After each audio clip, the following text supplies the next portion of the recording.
Okay, welcome to episode 9 of the Pondcast. So I have a very special guest with me today, Caroline Murray. Hi, Caroline. Hello. Hi, Michael. Not obviously we've already said hello today, but I just thought I'd throw it in anyway.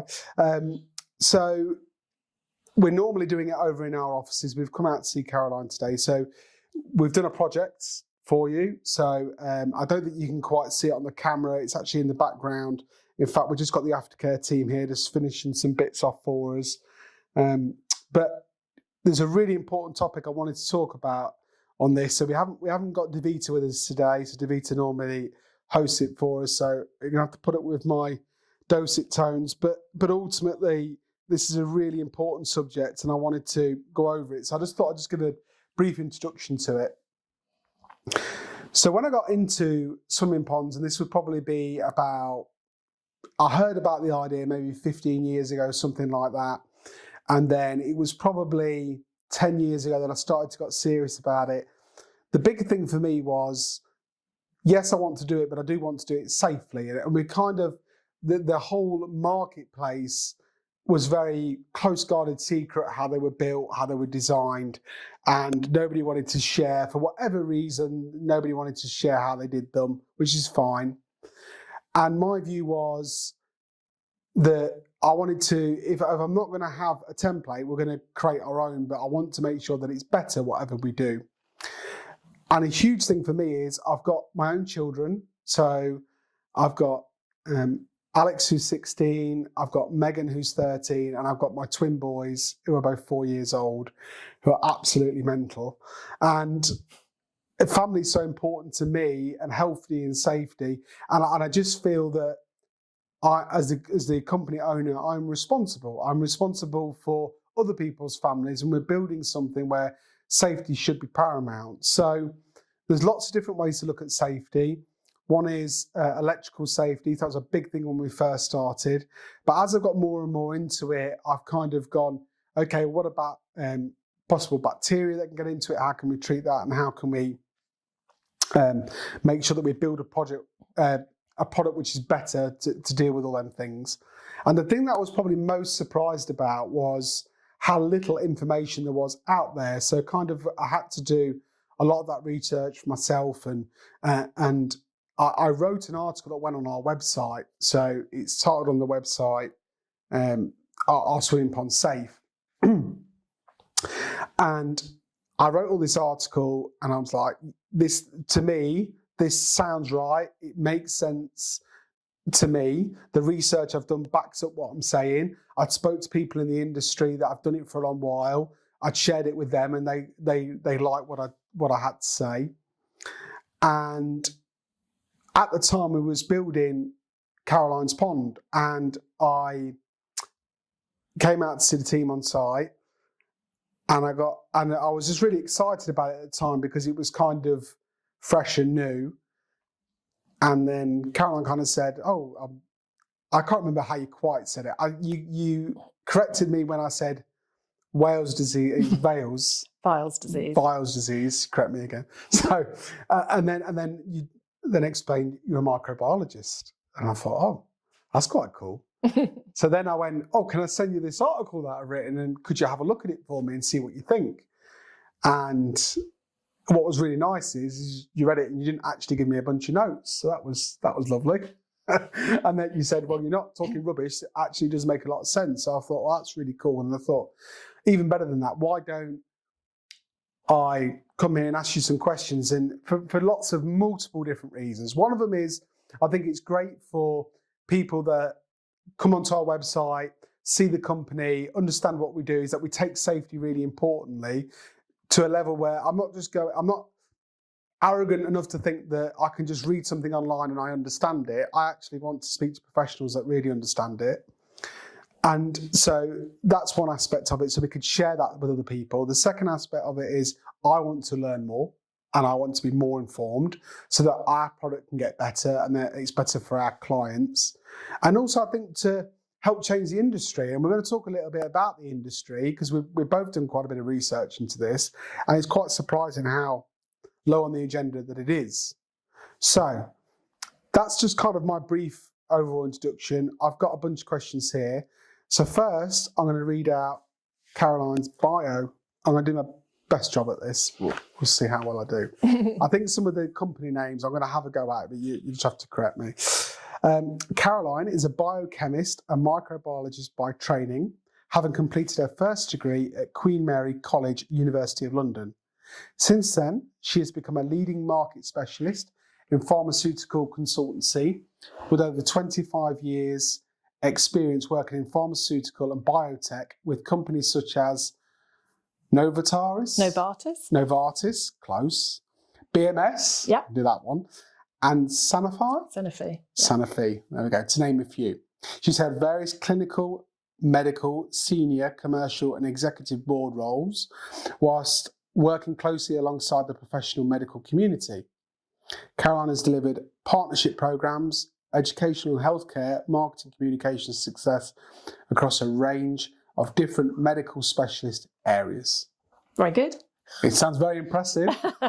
Mine would just be messes about the ponds a bit. See if I can answer your questions. Yeah, let's have a go. So, I put me and Gavin put a list of questions together that we felt we would like some further understanding on, but also that I felt that people that might be interested in having a swimming pond or have got a swimming pond might be interested in some of these things because, like I said, I don't feel they've been asked before. So, we're not claiming that you're the world specialist on it or anything like that. Absolutely not. You've got your experience and your knowledge, and you're going to share that with us. Mm-hmm. So, my first question: from a microbiologist viewpoint, what are the safety concerns with swimming in natural bodies of water in the UK? So I would say there's a number of safety concerns, and anybody who's got a natural or thinking about having a natural swim pond would immediately think, how safe is this water? And the main thing is the potential for microbial organisms to replicate in the pond. And that can be anything from bacterial or viral, can include algal blooms, it can be weather conditions, anything that could set off a microbial process. Okay, cool. And what microbial organisms, I'm trying to do my best to say that, cause the greatest risk to swimmers? What are the ones that... So the main ones that cause the greatest risk is if you're swimming in a natural body of water, and the first one that most people will be probably familiar is E. coli. Now, E. coli is a bacterium. It exists in natural human waste. It exists in animal waste. And it is only ever a problem if it's ingested. So if it does get ingested, you end up with some, rather nasty gastrointestinal illness, which is replicating. It does take its course. But the good thing about E. coli is it doesn't grow in water. It can only be there if there's been some human waste or animal waste in the water. So that's the main one. The second one people might be a bit more familiar with, maybe not its Latin name, Pseudomonas aeruginosa, is often called swimmer's ear. Yep. Again, it's a bacterium. It thrives in a warm, humid type environment. Not particularly common, but it can give ear infections, it can cause skin irritations, and it can, at its worst, cause a sort of respiratory infection. So if there's cuts or there's wounds or you've got open skin, and you're swimming in a natural body of water that had Pseudomonas in it, you may be at risk. And again, the final one is leptospirosis, which is more commonly known as Weil's disease. Again, relatively rare in the UK. You wouldn't really, be looking for it or see it in your regular work. It thrives again in a very hot, humid environment. So you need a 25 to 27 degree warm water environment for it to grow and replicate, and that's predominantly from the urine of mice or rats. And again, it doesn't proliferate in the water, it's just there if you've got mice or rats. Okay. And they're the main three that you'd be concerned about. Yeah. So when I did my research, they're the three that I highlighted. That's interesting that they are the three that you would say are most concerned. So I'll talk a bit about here. Well, one of the things I do talk about is traditional swimming ponds. And when I say that, swimming ponds in not just the UK, globally, are generally built one type of way. So we've had a bit of a discussion about this today, and I sent you a voice note the other day to try and explain it, because you was a bit surprised that how we do it is actually the uncommon way of doing it. The common way of doing it is how everyone else does it. So to explain that into some kind of easy way, the best way I explain it is of a fishing tank and a gravel bed system. So if you've ever had an aquarium before, you have like a pipe that sits under the gravel, and what it does is it pulls the waste through the gravel, and then basically that stores some of the waste and helps clear the water. And what happens over an amount of time is that waste builds up in the gravel, and then you have to basically take it all out, wash it all out. Well, swimming ponds are kind of built like that, but on a bigger scale. So there are a lot bigger areas, they have big gravel bed areas, very deep gravel areas. And my point of view, the problem with that is silt builds up in them, and actually over 5 or 10 years time, what actually needs to happen is it all needs to come out and it needs to be replaced. So in our system, we don't, like we've done for you don't have very deep gravel areas, very shallow gravel areas, and we have a filter system where we pump the water away to a filter system that cleans the water. We don't have the same silt problem. But what we also do is when we do that, we run it through a UV system. And we do other things like oxygen, pH, and lots of different types of management to create the system that we've got. Whereas in a traditionally built swimming pond, what they basically do is they pump water around these gravel beds. And what's said is the plants filter the pond. That's generally how people think when they think about swimming ponds in back gardens. They might think, oh, it's the plants that filter it. Well, I hate to burst anyone's bubble, that's not actually what happens. What plants do is, like any plant, they need food, and they take food from either phosphates or nitrates. So nitrates is created through the nitrogen cycle, and that's what the gravel beds will do. They'll help take ammonia to nitrite to nitrate. The problem is when they build up a silt, actually the bacteria can't live in that area. So what happens is over 10 years time, what we start to see, swim ponds that were built 10 years ago that way, is nitrite starts to build up and we start to see spikes of it, where in one that we would build, we have a filter on it and we don't see them spikes, so we don't get that algae growth because of nitrates. Phosphates are generally found in tap water and also found in rain, and we've got systems in place that remove that phosphate, which a traditional built swimming pond doesn't really do. So essentially what happens is it is okay for 5-10 years and then you have these problems. But when I got really deep into this, I was thinking, well, how do they treat bacteria? So if you get E. coli in it, for example, what do they do? Because they don't have a UV system on it, they don't have something to remove it, and we'll get a bit deep into UVs in a moment. So for me, I was like, oh, how do they do it? And when I did more and more research into it, what I understood was they don't tend to really talk about it. So they kind of don't talk about it, doesn't exist kind of thing.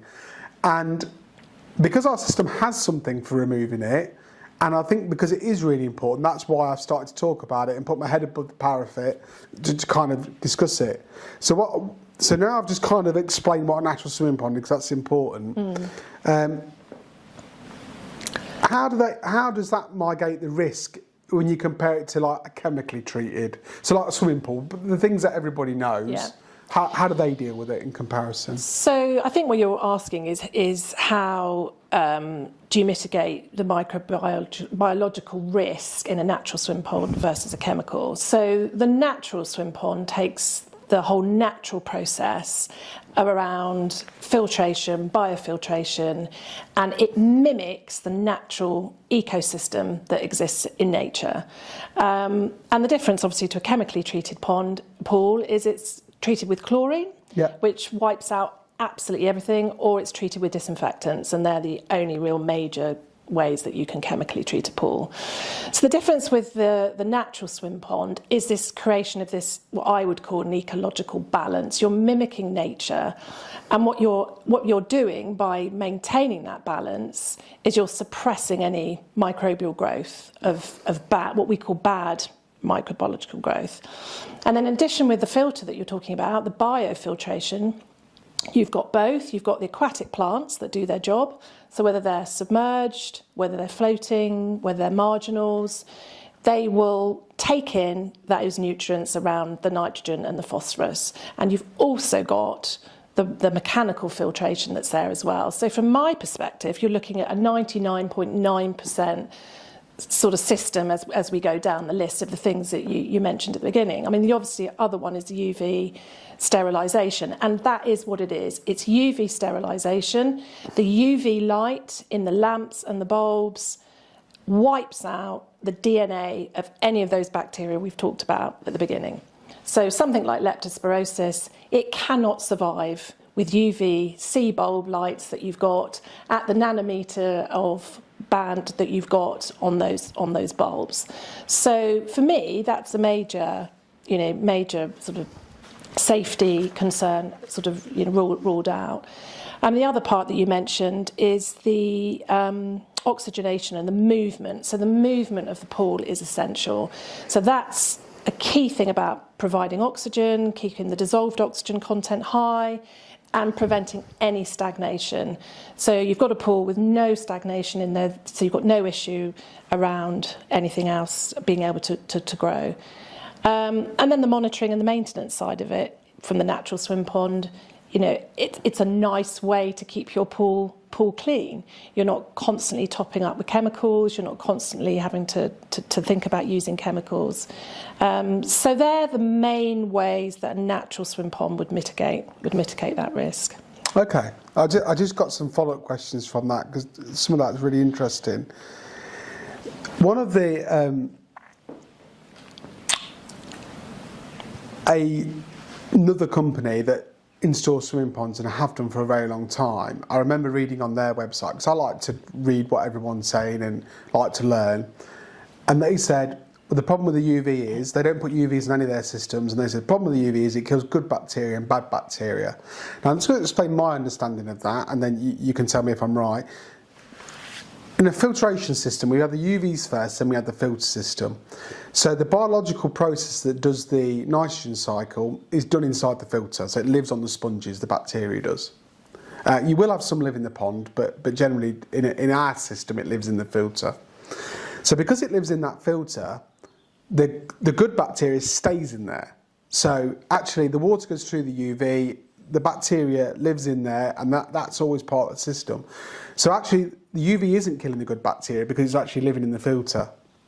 So what it essentially is doing, and I just wrote a note about that when you were saying it kills the bacteria. So when that water goes through the UV, and you'll know, like from having one of our systems, we put quite a lot of UVs on, and we do more UVs than what ours would tell us to do, what the manufacturer recommends, and we do that because ours are very careful about saying it sterilises the water, and I understand why they do that because you have to get the water to run through it so much, but we put more UVs on it to help it do that.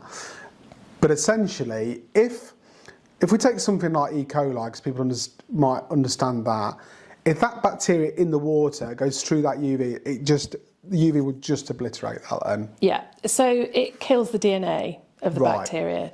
So as that water's being constantly pumped through, as it goes through the UV system, and as you said, there's not just one. I know in mine there's two. Yeah. And for me, that's a great confidence riser, because I know anything that it's got to have come from animals or humans, and if it does, and it's in there and it goes through that UV system, it will wipe out the DNA and kill. Yeah. Okay, great. And then the dissolved oxygen one was quite an interesting one because, again, that's something I noticed, is that the traditionally built systems, all they have is a pump that pumps the water inside the pond. So it doesn't actually have any kind of oxygen creating mechanism in there. And like with what we do, because we've got it on yours, we've got an air pump that's always feeding oxygen in. So we actually feed oxygen into the nitrogen cycle area, and the reason we do that is because the bacteria, the good bacteria, it likes high oxygen, that's why we pump oxygen into there.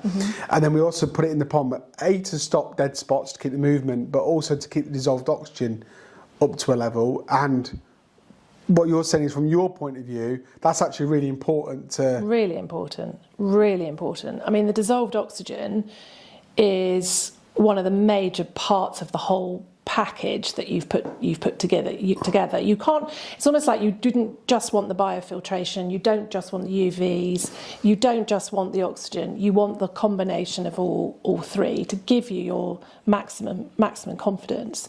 But yeah, you're preventing any stagnation. And do you want me to talk about mosquitoes? Yeah, absolutely, yeah. So mosquitoes will replicate in any stagnant water, and their larvae are in there.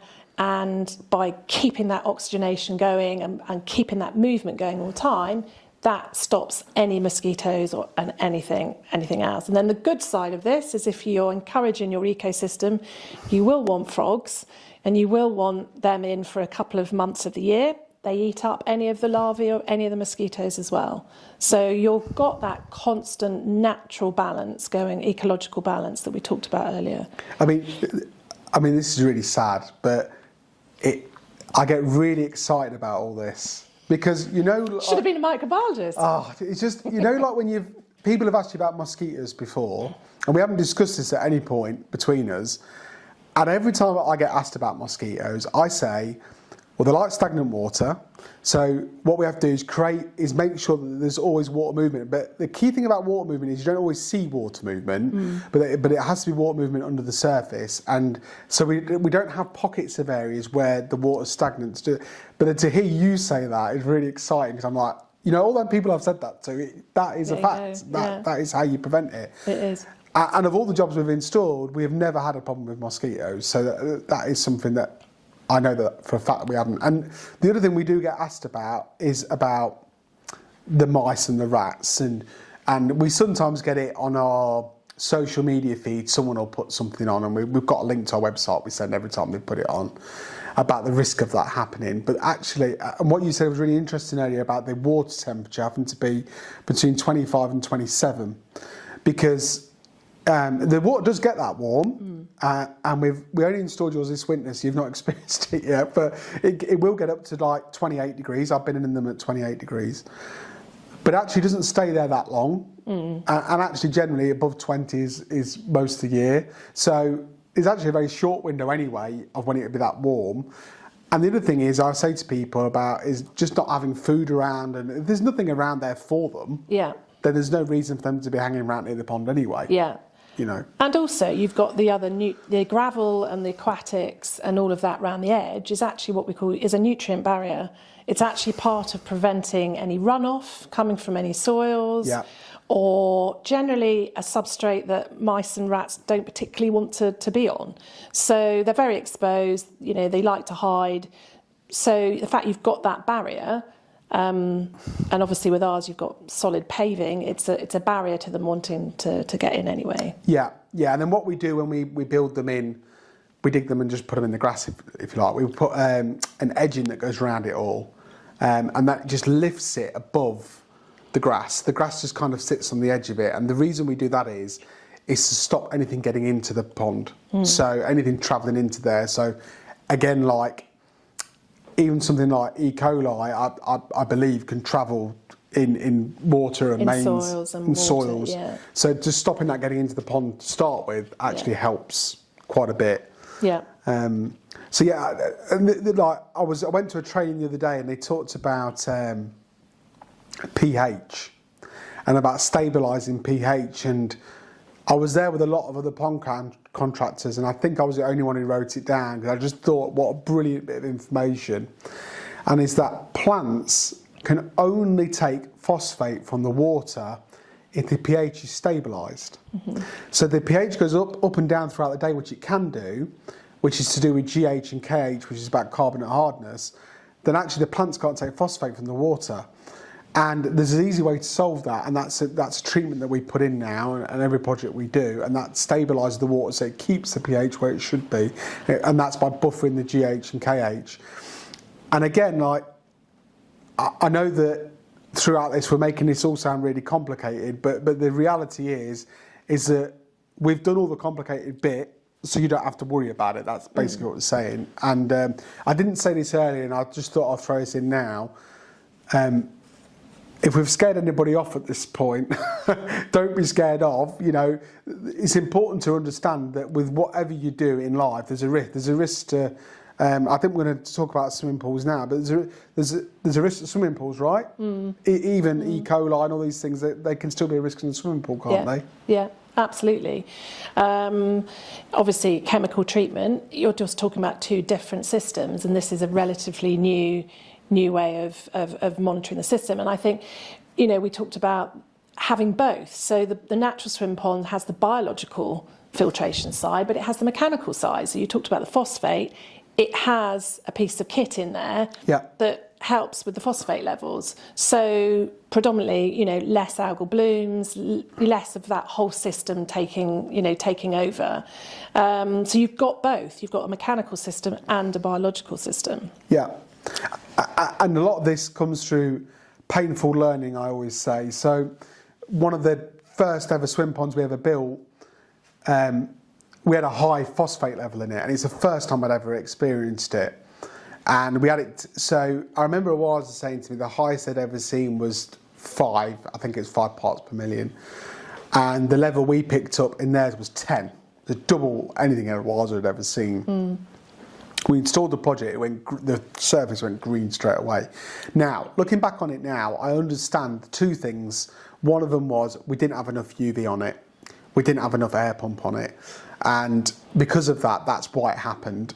And we didn't have a way of managing the phosphates. Now, these are all things that are all covered now as basic standards because we've learned and we understand it. And for that project, for example, it then came at my cost to then put more in to get it right, which it is. And 8 years later, she still swims in it every day. So, again, you just kind of only know these things from learning and understanding and making the mistakes. And we've done a lot of that because, like I said, there was no kind of blueprint to how it's done. So, based on your expertise, how would you assess the safety and effectiveness of a natural swimming pond compared to other swimming options that are available?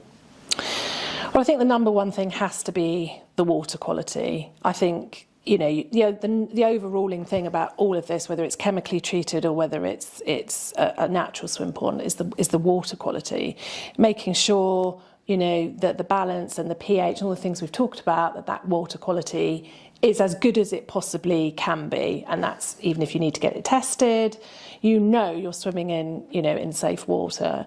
I think the other part of the chemical piece and safety is also chemical exposure. With a chemically treated pool, you're constantly exposed to ongoing chemicals, year after year after year.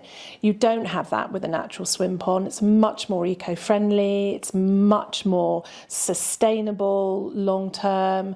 And obviously there's the environmental impact as well, if we want to bring that in. The natural swim pond generally is using and taking far less out of the environment that, apart from your upfront initial build and construction, over time, and if you're looking about this for a sort of 10, 20 year project to have and use, your environmental impact is minimal as well. Overall, there's the aesthetic side of this. It's much more enjoyable to look at. So one of the things you said there, I wanted to ask you about, because that was really interesting, about chlorine. So I don't want to make this a big chlorine piece. Obviously, we don't use any chlorine. If we did, all the plants die. I've got a hot tub at home, so I do understand about, although I put bromine in it, it's the same thing, isn't it, really?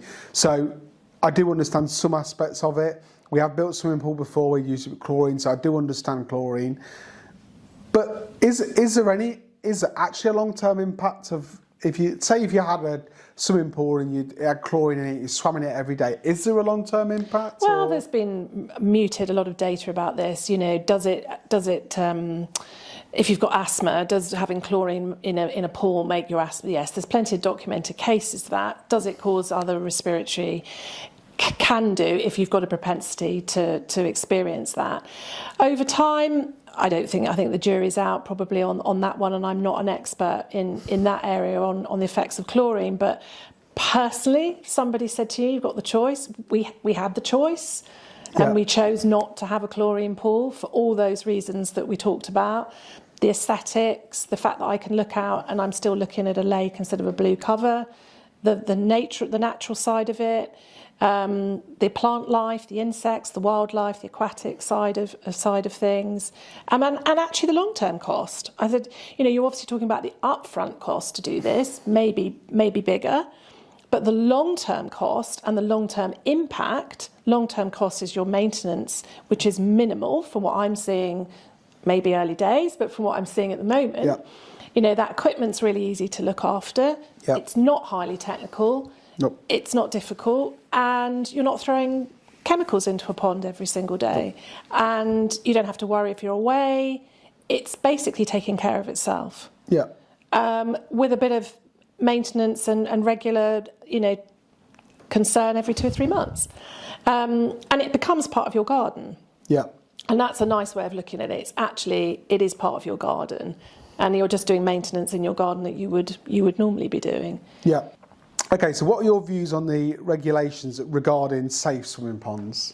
So in terms of the regulation, I'm not really familiar there's anything specifically out there that says how to regulate the ponds. Obviously, water quality standard is key. The pH of the pond is key.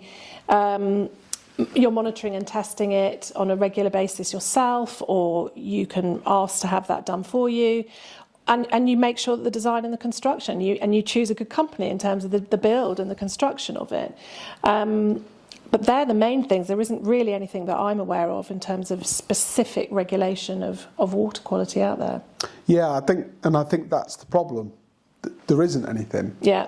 So there is no barriers to market, as they say, in terms of anybody could just be a swimming pond company tomorrow. And hey, that's where I started, so I'm not critical of that. But I think for me, there is genuine safety concerns that I think there should be some more regulations around it.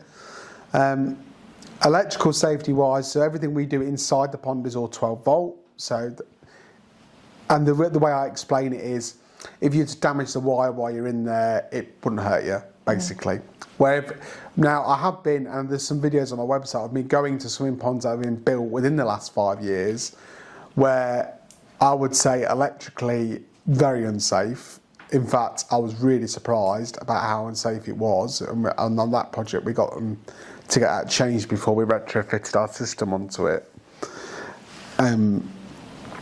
But yeah, and interestingly, when I went on a training on this, and Awaz had done a lot of research into it, and there isn't hardly anything. They kind of just follow the swimming pool guidelines. That's kind of how they're shaped up in terms of safety on it. And I think there does need to be a bit more work on it. And I'm not saying, I think there is like swimming pond bodies out there, but it's kind of just been created by the swimming pond companies who will build it that way and go, right, well, let's just create a unified body. And I think it actually wants to be independent.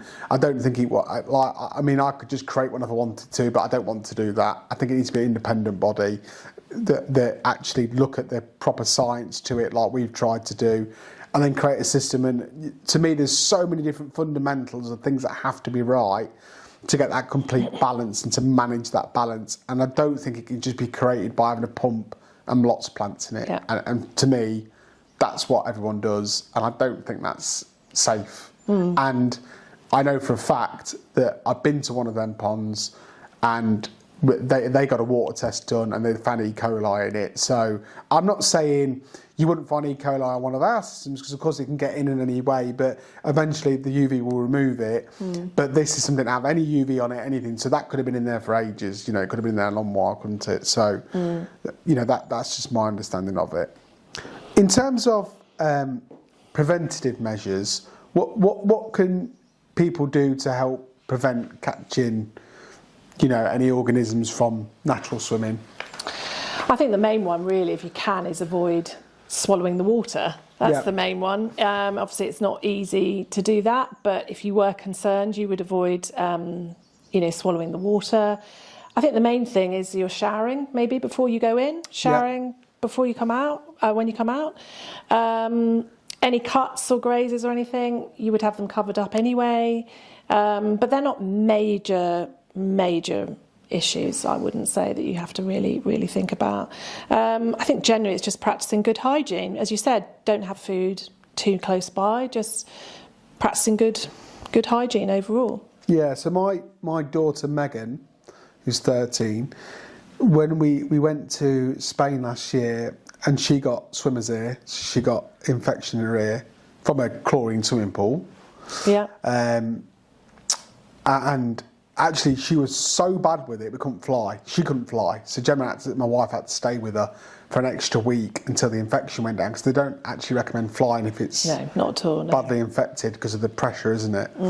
So she had to stay there an extra week. So actually, I did do some research on it, and my understanding is the way to prevent getting it is it's water that gets left in your ear canal. Yeah. Is that right? And then if you've got a certain shape, because people have different shapes of ear canals, Yeah. the water can sit in there. And Megan's had a problem where she's had this a few times. Yeah. So obviously she's probably got a canal where the water sits. And the way to prevent it is you dry it out, don't you? You dry it out, make sure that the environment, it's again exactly what we talked about before. It's a humid, warm, concealed environment. Yeah. So it can happen in a chemically treated pool, and you may find some people have a higher propensity to get it than others, the shape of their ear, literally that.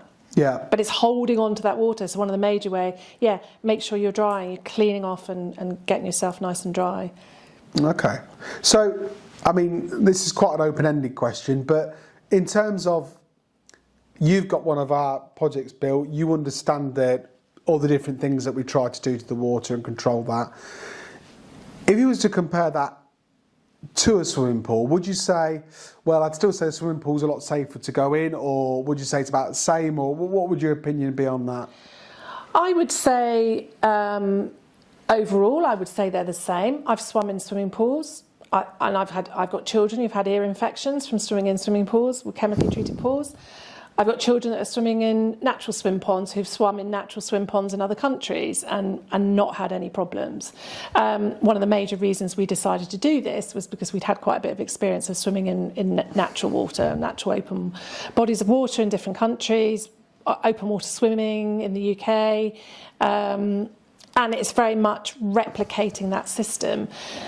Do you want me to talk about why I did Yeah, this? Because I think it's quite important, because the number one thing for me was it had to work. So if anybody asked me and said, as a scientist, again, it had to work. So I think for me, we looked at a number of different companies, and knowing the science behind it, I just didn't feel that aquatic plants on its own was going to be able to keep my family safe. Yeah. So the fact that you've got the infrastructure and the package around what you've got with these ponds, overarching was the major decision for me, because there was the safety, and obviously I haven't had a summer yet, but the hope that it's going to be, it's going to work.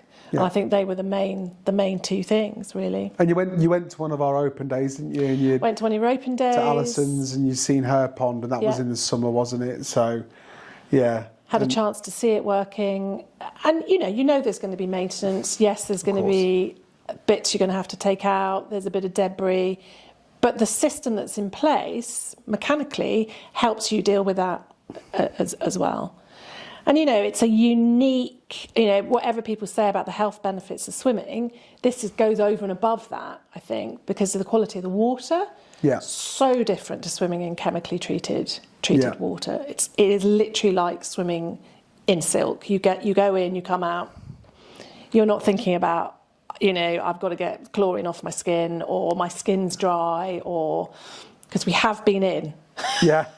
It's February and we have been in. Cool. Yeah.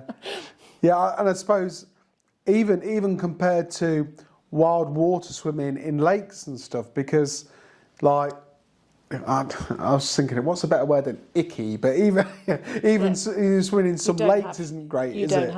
You don't have that feeling. No. It doesn't feel like that. It's that's the only way I can say it. It's a unique, highly enjoyable experience. Yeah. Yeah. And one of the things that I was looking we were on the way down, we was looking on the website. One of the things we'd put on there is quite high up, we talked about cold water swimming, and I kind of said to Gav, do you know what, we don't actually need that on there, because I think most of our clients understand that's generally what it is, although it does have obviously warm up in the summer. People that want heated, they'll generally buy a swimming pool, or we can heat them. So we're doing a project that starts, I think it starts in March. We're putting a big heating system on that because that's what he wants. And you can heat them, and it's fine to heat them. You just use swimming pool heaters, basically. It's the same system. The water runs through it, heats it as it goes. The problem is you lose a lot of heat because obviously you don't have cover on it. We can do it with the cover, but it's quite expensive to do in relative costs of what the build is. So that is possible. But actually, I've generally been in them in pretty much every month of the year. I'll be frank, I struggle below 10 degrees. Yeah, we've said the cut-off is, for us, we think is 10. Yeah. Unless you're in a wetsuit. You can get in under 10 in a wetsuit, but... In a wetsuit. I've been in like 5 degrees in a wetsuit, but it's not pleasant for me. I remember going for a swim with a client, actually, and it was in December, because I promised I would get in it and go with him before Christmas. So I went in, and I gingerly got down the ladders, and I took my time to get in. I took ages to get in, and then he just jumped in, head in the water, and I was like, why are you putting your head in the water?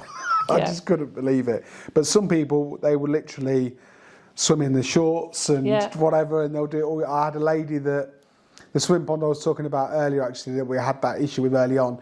She, I know that she gets in it every day of the year.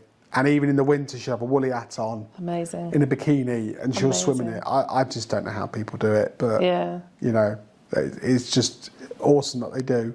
People take their time and take a different approach to how they get in. There is a bit of a safety thing about that, isn't there? About just being careful in cold water. Yes. And knowing yourself and knowing what you can and can't tolerate. And we've just done the same thing, gingerly. Yes. Yeah. Got in. But I think we know about 10 degrees is... Yeah, they say it's a minute for every degrees, I think. Yeah. So 10 degrees, 10 minutes, they would say. But I know people would stay in it longer. Yeah. But, I think generally when you get into the... And I mean, I would say it's amazing how it retains heat as well. And in the summer, how it warms up. So you actually get 8 or 9 months of it actually being quite pleasant to swim in it for most people. Most people would do 8 months, no problem. But it's just, you know, some people will go colder, but yeah, it's not for me, like, so just one of them things, really, you know. I like them, and you know, they're great, but yeah, it's nice to look at. Lovely to look. I think that was one of the big things for me when I first started is, like, yes, I love swimming pools, but they don't look right. They look like a big concrete hole in the garden, and wouldn't it be so nice to do something that would just look stunning no matter when you look at it? But then actually it's got a dual purpose that you can swim in it, and all the health benefits, and we've done so much, you know, research on the health benefits, etc. And there is so much out there now about, you know, freshwater swimming, cold water swimming, and the benefits of doing that. And also the fact less water bodies in the whole of the country anyway.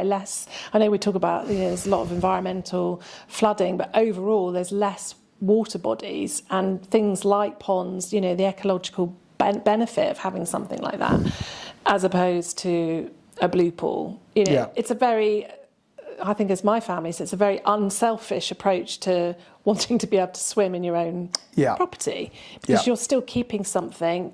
In years to come and years gone by, they'll always, if people choose to keep it, you've left quite a nice footprint. Yes. That's how I like to look at it. Yeah. So to summarise then, people that listen to the podcast or watch the video, that they might feel, oh, I'm not quite sure about swimming in it. So in your opinion, as a microbiologist, 25 years, biotech, I mean, all these cool words in your bio. So in your opinion, to swim in them, there's certainly no more risk than going into a swimming pool or anything like that most people would do. No problem. I don't think so. We've talked about those main 3. They're the top 3 really that we need to be worried about. They're pretty rare. And as we talked about, you can get swimmer's ear in chemically treated pools as well. So from a safety point of view, for me, with everything that's there in that system, I would have no problem with the safety of the pool. And in terms of that system we've put together, and I gave it a really unique name of the Michael Wheat system, as you know. So unique. It took me all of about 30 Trying seconds not to pick laugh. it up. Yeah, I thought, should we call it something equilibrium? I don't know, call it something cool, but no, just name it after myself. It's easy that way. Lindsay jokes to me. She says, Lindsay, my general manager, she says, she reminds me of a conversation we had 3 years ago when I said, I don't want my name on anything, just I want the business to be about the team. And she's like, but slowly you've made it all about you, Michael. Like, it's not my intention. It's just I understand the branding aspect of it, and and also one of the big reasons I called the company after my name was I always wanted to give people that assurance that I'm not going to run away from anything. So if there's ever a problem or anything, I would come out as the owner, even though day to day now I don't deal with the clients, I don't even deal with the team. The business does that. I spend most of my time thinking of what we're going to do marketing wise, or what we're going to do to promote what we're doing, and training and learning. I've got a thing with the WASA next week, which I'm going to do with the head guy one of the head guys from Germany, and I could got a chance to learn a bit more about what we do and get better all the time. But when you look at like our system as a whole, there's none of it that's to you. When you explain every different element of it, it's not like, oh, he's done that as a gimmick or as just to sound cool. Actually, everything we do in that, it all has a purpose. Yeah, absolutely. It all solves a scientific issue that if you just had one of those parts of that system, yes, my feeling is it wouldn't work. And I remember doing my research. It took me 4 or 5 years before I made up the decision to have the pond, because of not being sure about whether that one thing, which is just the aquatic plants, was enough. And I think that's why we've sort of been on this journey over the number of years, is because you're now at the point with a system which tackles each part of that scientific problem. So microbial growth, microorganisms that shouldn't be there, that you don't want, keeping the ones that you do want, and getting back to that ecosystem and that ecological balance. And I think that's what helped me make my decision. Okay.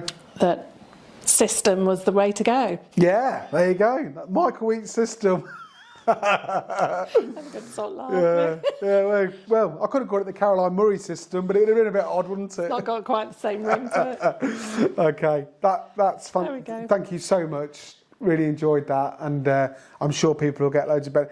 I know that your son said to you about switching off the comments just in case we get.